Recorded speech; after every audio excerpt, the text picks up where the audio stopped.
Some of those issues have not been properly finalized and discussed as expected. Now, you wait and see what is going to happen.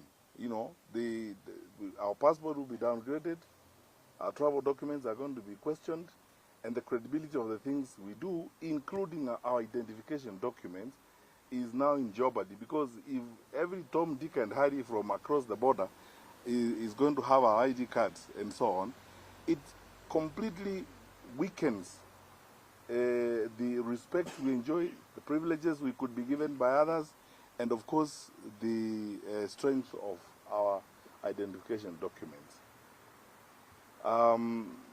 This is why, with utmost humility, we are asking fellow Kenyans that if you needed another reason why this government should be voted out, you have it. Because can we continue this way? Because how low can we sink as a country?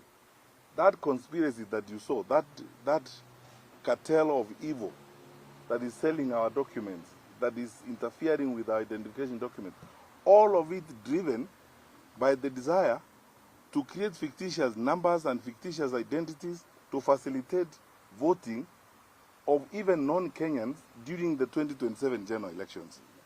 It is irresponsible, to say the very least.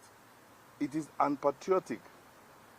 And we want to address our leaders as responsible people. What they are doing is not just criminal. It's unthinkable when you look at it, that the leaders would do that to their country.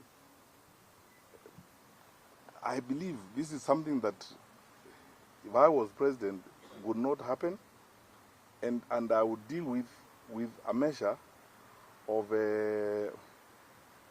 courageous decisiveness that is needed to clean up that nonsense. We had sorted all these things out when I was in Interior. We had gotten to a point of issuing passports in a day. I spent time myself at the Registrar of Births and Deaths here in Upper Hill to clean up the issuance of birth certificates and death certificates. Together with my colleague Joseph Musheru, the then Cabinet Secretary for ICT, we established systems and worked to clean that place up. Now, it's all back business as usual. So it's a trade going on there, very dangerous criminal trade that's unpatriotic to our country, that in the long run is hurting the credibility of our travel documents. It's shameful, to say the very least. And I hope that those in the leadership community, our fellow citizens who hold responsibility on this matter, will decently handle this with the seriousness it requires. I could say more and even use a stronger language, but I'm trying to be a little more restrained. Thank you very much.